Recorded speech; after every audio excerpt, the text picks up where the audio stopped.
I had to tell someone about my homelessness, and I'm so embarrassed. I'm 25 female. I have been homeless for about 6 months now. I've hid it really well. I don't know why I've struggled so badly to get approved for a room or new place. But for some reason, I have been living in my car, showering at the gym, and I've had 2 jobs for most of it, so it was easy to lie. Homelessness doesn't look like what people imagine. This already breaks the stereotype. The scariest part isn't being homeless. It's hiding it every single day. Lost my second job a month ago because the shop closed down. My full-time job is waitressing. Over a year ago, this guy, 41 minutes, started coming in like 3 times a week after he was done work for a beer. We became pretty good friends. We bonded over both being history nerds, and we've hung out, went to a few movies, but not close. Life can fall apart even when you're doing everything right. It's wild how normal human connection can exist next to total chaos. I've told him a few times how I hate driving in the snow, and it scared me a lot. I also have the tiniest crappy car ever that gets stuck so easily. I also lied to him and said I had my own apartment this whole time. That lie wasn't manipulation, it was survival. People don't lie because they're bad. They lie because they're scared. Last night we got hit with a terrible snowstorm, and he walked in around 7. I asked what the heck he was doing, and he came because I told him I'm afraid of driving in snow, so he was wanting to drive me home. Sometimes kindness arrives exactly when your lies collapse. This is the moment where panic takes over logic. I insisted I would dig out my car and find a way home, and I was panicking because I obviously didn't have anywhere for him to drop me off. So I had to actually say it out loud. I live in a car. I'm so embarrassed I want to die or throw up. Saying the truth out loud can feel worse than the situation itself. That moment probably took more courage than anything she's done in years. I stayed in his spare bedroom last night, and I'm currently awake. I didn't sleep at all because I have like a pain in my chest from embarrassment. I silently cried myself to sleep at about 4 a.m. and woke up at 6. My eyes are practically swollen shut, and I look the worst I've ever looked, but we're going to get a coffee soon, and he's taking me to get my car before he goes to work. Luckily, he owns a business, so he said he could take the morning off. But also, he owns a business and a house, so that makes this extra embarrassing. When I woke up, it felt like how my friends tell me they feel after a night of drinking and bad choices, LOL. I don't drink, but now I can tell them I felt it too. She's embarrassed, but he just sees a human being. She's embarrassed, but he just sees a human being. I don't know how I ended up being a burden on a friend like this. I genuinely was looking for a place and working at fixing my finances. It took longer than I expected, and then lying made things worse. Anyways, I'm about to walk out there, and you can clearly tell I cried all night. As someone who's never cried in front of anyone, I am sick. Needing help doesn't make you a burden. Vulnerability feels disgusting, but it's usually where healing starts. And the next story. I lost everything this year yet during my annual review. My manager told me that she thinks of me whenever she feels down.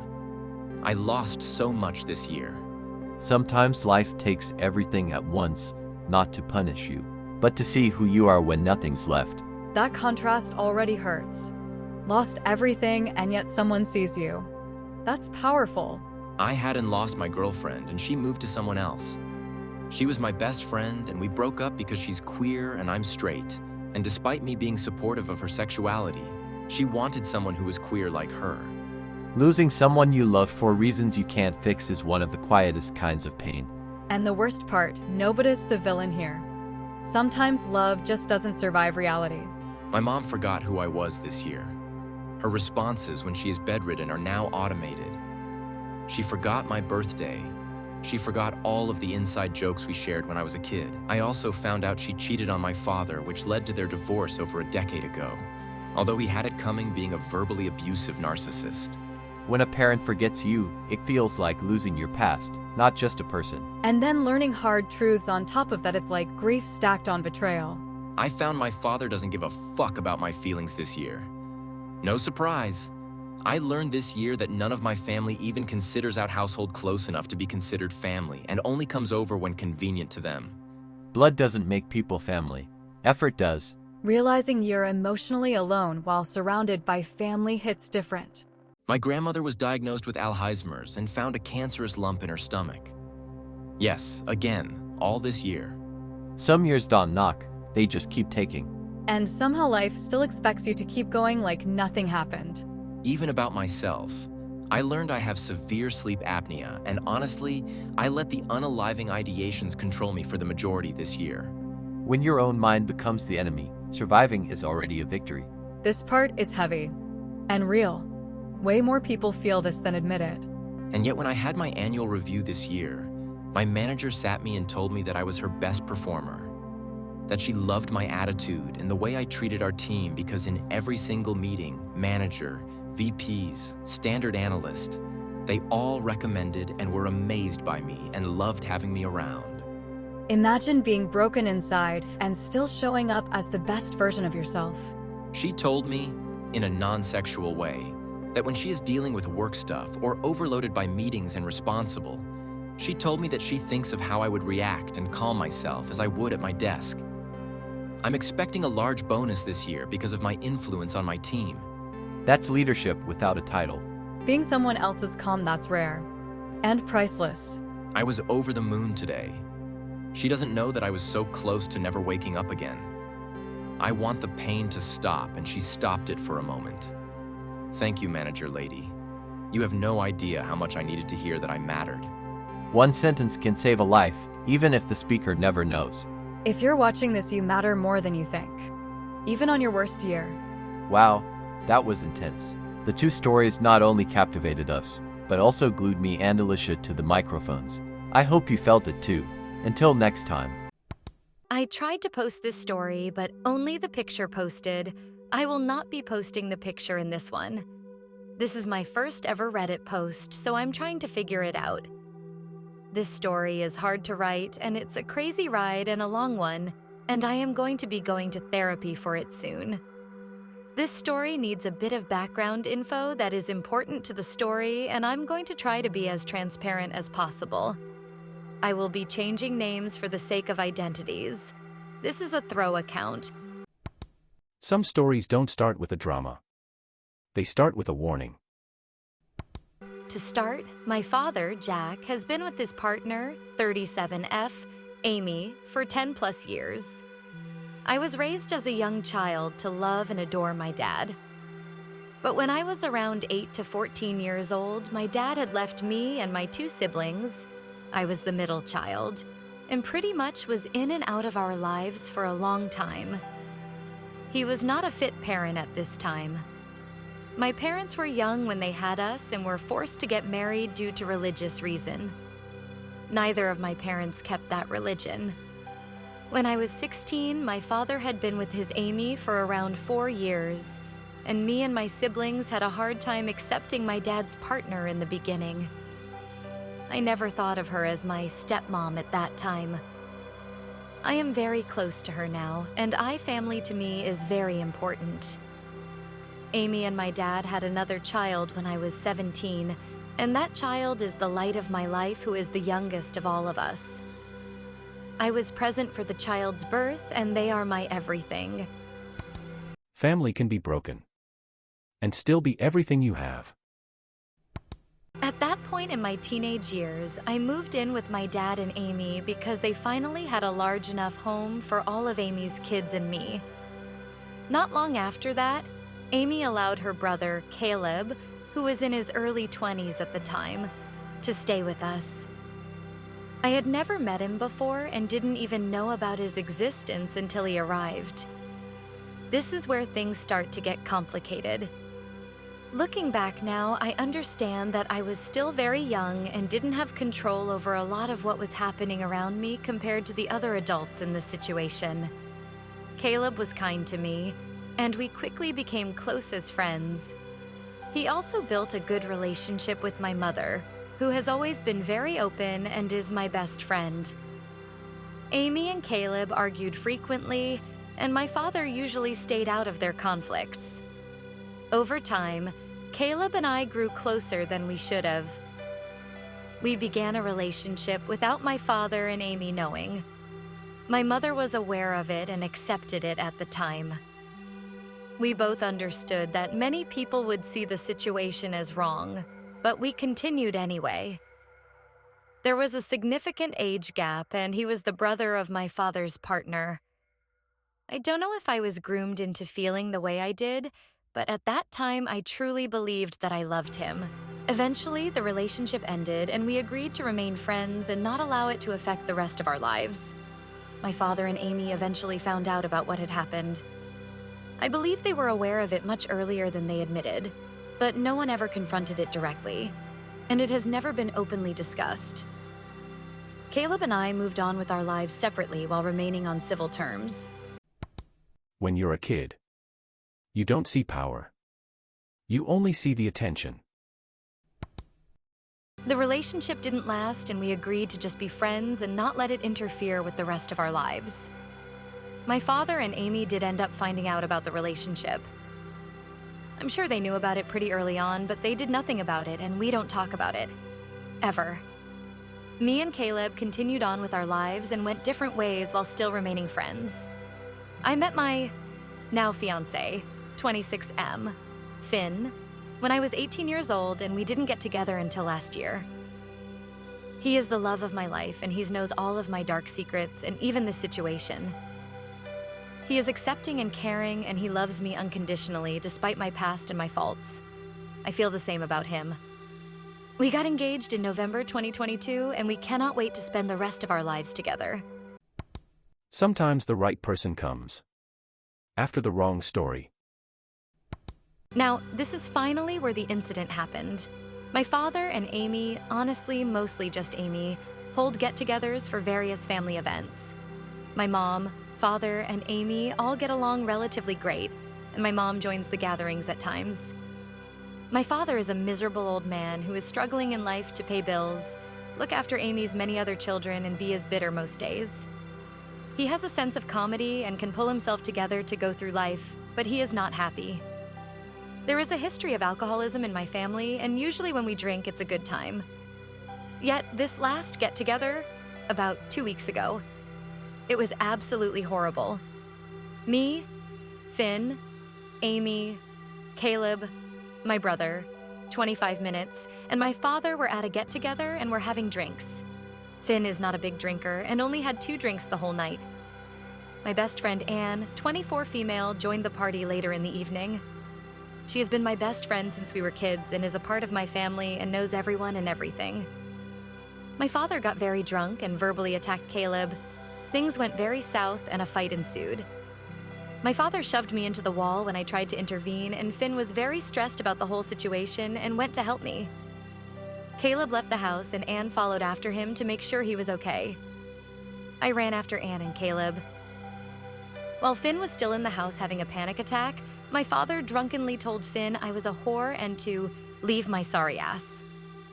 My father then stood at the doorway to the front of the house and shouted, "You're just a sorry whore and you're trying to fuck your uncle." Alcohol doesn't create monsters. It unmasks them. After I heard that, I broke down and sat on the ground crying my eyes out.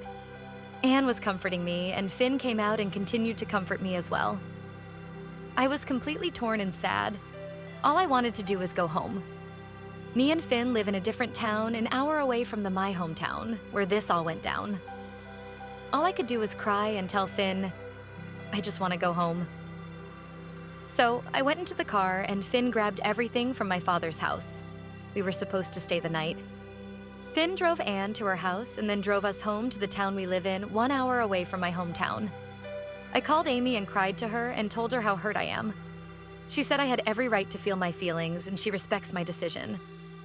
My dad texted me till later that night and doubled down, calling me a whore like my mom, and that all I wanted to do was fuck my uncle.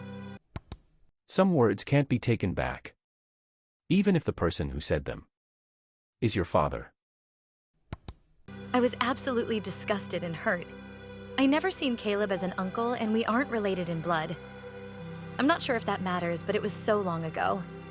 My father continued to text my mom, blaming her for stupid things, even though my mom had always had my back through my faults and had always been in my side through the good and the ugly. My dad was the one who left us, and even cheated on my mom. They did it to each other. But my mom is an amazing independent woman who is also working every day to be a better person. I cannot describe how hurt I am and cried on Finn's arm for days and days after. I will go to therapy in a couple months to try and deal with my hurt. I've blocked my father on social media and blocked his number. I always thought he would walk me down the aisle, but now I don't see that happening, and it breaks my heart. Sometimes the people who were supposed to protect us become the ones we have to protect ourselves from. Sometimes the people who were supposed to protect us become the ones we have to protect ourselves from. Sean Online. I've been with my wife for 7 years total, married for 5, and recently I, 33M, had one of those strange, emotional moments where something obvious finally hits you like a slow-moving train.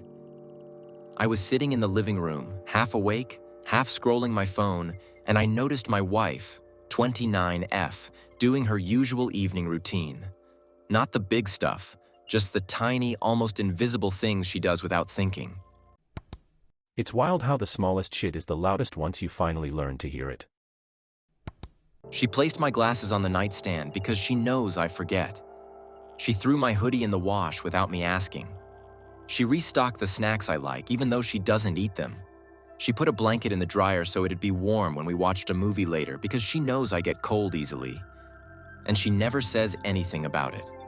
Not once has she said, "Look, I did this for you." It's just built into who she is. Real love is invisible work. Most people miss it because they only look at the highlights. And I don't know why. Maybe I'm getting older. Maybe I've slowed down enough to pay attention. But suddenly all these tiny acts hit me in the chest. Hard. Like I'd been missing an entire layer of our relationship this whole time. She takes care of me in ways I never even clocked as care. They were just happening in the background. Quietly. Patiently. Bro didn't fall in love again. He finally noticed he never stopped. The crazy part is realizing she's been doing this since the beginning. I just never connected the dots. It makes me feel grateful, but also a little embarrassed. Like she's been speaking this gentle, thoughtful language the whole time, and I only recently learned to hear it. Embarrassment just means you grew enough to see what she saw from day one. Now I'm trying to be more intentional, noticing when she's tired, making her breakfast on Sundays, remembering the little preferences she mentions casually, helping with chores before she asks. But I genuinely don't want it to feel like a sudden overcorrection or some guilt-driven project. I want it to feel natural, real, balanced. So here's my question. How do I show her that I see her now? That I appreciate her? Without turning it into some awkward performance or making her feel like I've been blind for years. I just want to love her the way she's been loving me, quietly and consistently, without needing applause. Tell her that you are aware of the things she does for you and how much you appreciate it. And love her, or write her a love letter. Of course, do things for her too, be romantic and thoughtful. I think that sometimes the words that acknowledge that you notice what someone does for you are more valuable than any gift you can buy. Noticing is currency. Spending it costs nothing, pays everything. Actually, sometimes I think that, how do I express my feeling to her? I know she is my wife, and I can express my feeling freely with her. But I used to be an introvert person so much in my life, but you guys are really so supportive and lovable. Now I definitely will do something for her. Introvert or not, effort sounds the same in every language. Agreed with buying Xena. If you want to go the extra step, keep tabs on the things she likes, stuff that's special to her, and make notes. I use Google Keep for mine. Then you have a list of what you can do or small things you can get that will make her feel special. My wife is really good at seeing people, their needs, and then making them feel appreciated. It's been 6 years of me trying to get to her level. Trying to match someone's kindness is already love. Nobody hits the same level, they just meet in the middle. And the final story. I am a single mum to 3 kids. I am finishing a nasty years-long divorce from my abusive ex-husband. Because I'm slated to keep the house, I have to buy him out with a refi, which I probably won't qualify for, and means my kids. And I'm gonna have to move, likely to somewhere that is a downgrade due to only having my income on the application. The thought of packing, moving, new schools, etc. is incredibly overwhelming. Bro, she ain't even asking for happiness. She's asking for basic stability, and life told her nah. That's a different level of tired. I also work in a demanding career that regularly causes stress, but they pay well, and I have flexibility, so I don't feel I can leave right now. I've been dealing with severe burnout. Like, cooking dinner after work feels like a Herculean task some nights, not to mention cleaning and homework help. It's so bad I feel passively suicidal on a daily basis. And it's wild how life does that. Gives you responsibilities you never asked for and no pause button. She's not weak, she's exhausted. I decided to take a week off to relax, since school is the only help I get with childcare. Monday my kids had no school, which was okay. But then 2 of my kids have been sick the past 3 days. They don't need a ton, so it's not really a lot of work. She didn't want a vacation in Bali. She wanted silence. Bro, silence. That's how deep the burnout is. It's just knowing I need to check on them, give medicine, food, water, keep them company. I desperately needed time off where I had as few responsibilities as possible. I wanted to lay in bed all day, maybe go shopping out of town one day, just for once do whatever I want. I also struggle with keeping up on cleaning, so I wanted to blast my music and sing, and just be weird alone and in peace.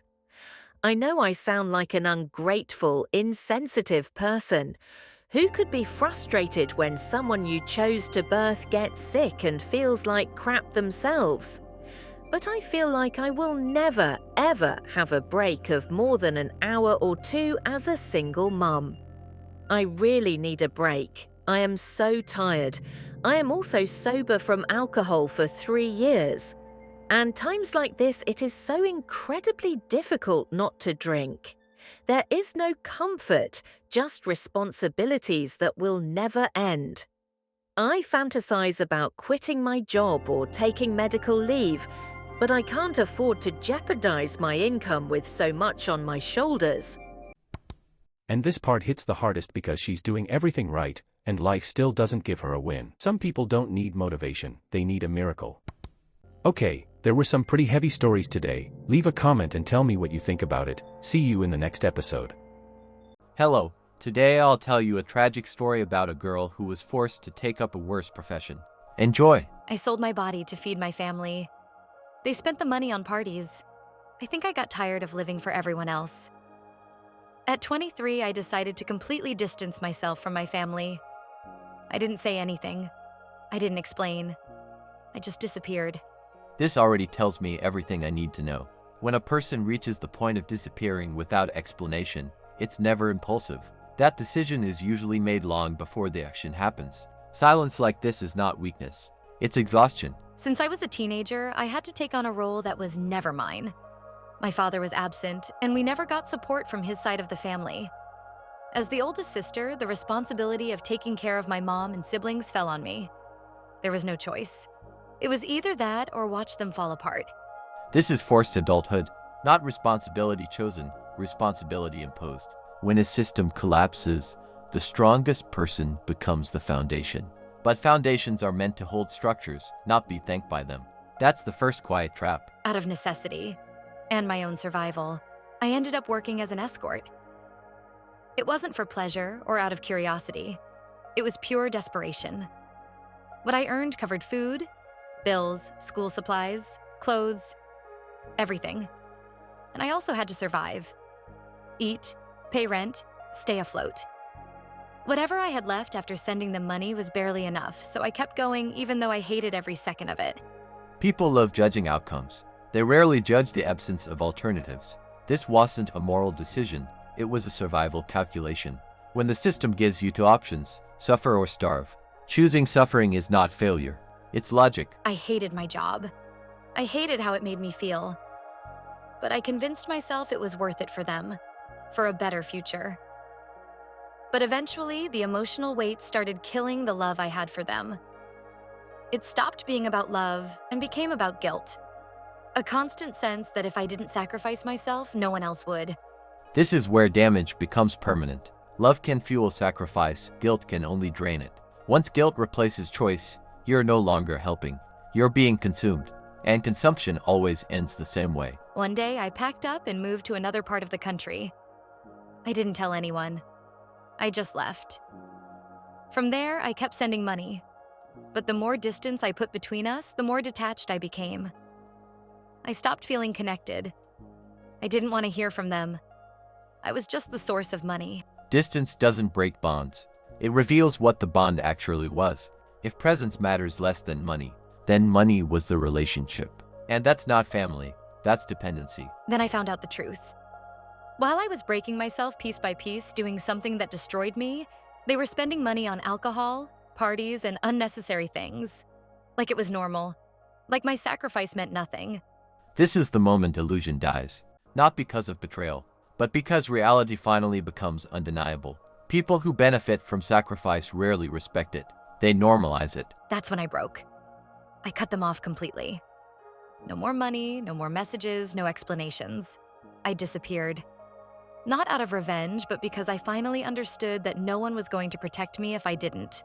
Not out of revenge, but because I finally understood no one was going to protect me if I didn't. Now I'm alone. Yes.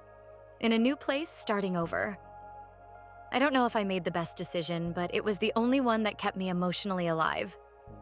I had to disappear, just so I could begin to exist. Sometimes the correct decision doesn't feel right.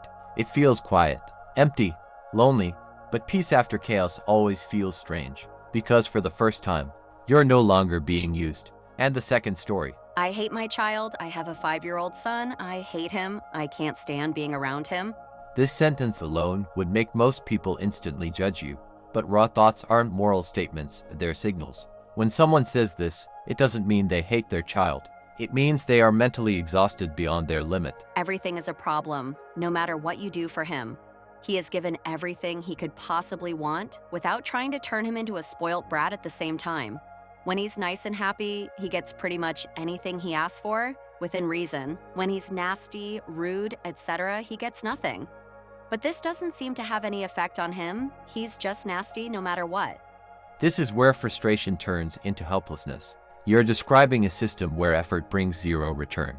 That breaks adults, not because they're weak, but because the brain needs cause and effect to stay sane. He mocks me, shouts, screams, kicks off, whinges constantly, even with promises of ice cream, nice days out, etc. if he behaves. He hits his dad, breaks things, throws temper tantrums in public, ridiculously bossy to everyone, especially his 5-year-old cousin.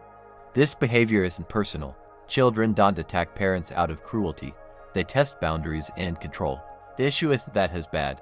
The issue is that he has learned chaos gives him power. We've come away for 2 nights to join family who are on holiday, and we planned some lovely things. But we've ended up leaving them to go do their fun things, and we've come back to the apartment because of our son. We've come back and I've just shut myself in the bedroom and cried. How did we end up with such a horrible child? What did I do? We went on a taxi boat ride. He whinged the whole time because he was hungry, but he didn't eat much of his breakfast out of choice. We walked about 10 minutes after, and he just cried and cried and cried because his legs were tired. He wanted ice cream, he wanted food, he wanted to be carried, and on and on. He was promised the park to run around with his cousin, ice cream, food, drinks, playing, and he ruined the whole thing for no reason. I'm done. This is the breaking point moment. Not anger, grief. You're mourning the life you imagined and realizing it doesn't exist right now. That realization hurts more than any tantrum. I've had enough. I'm done. I don't want to go anywhere with him again. Don't want to take him anywhere nice. Don't want to treat him to nice things. I don't want to take him to other kids' birthday parties because he finds a way to ruin it. I don't want to take him swimming because he complains about something even when it's his idea. I don't want to take him to the park or on a bike ride. I don't even want to look at him. I'm done being nice when we get nothing good back. This is misplaced responsibility. Parents often assume behavior equals failure, but children aren't mirrors, they're unfinished systems. Blame doesn't fix systems. Structure does. Edit. I want to just make it clear that I do not hate my child.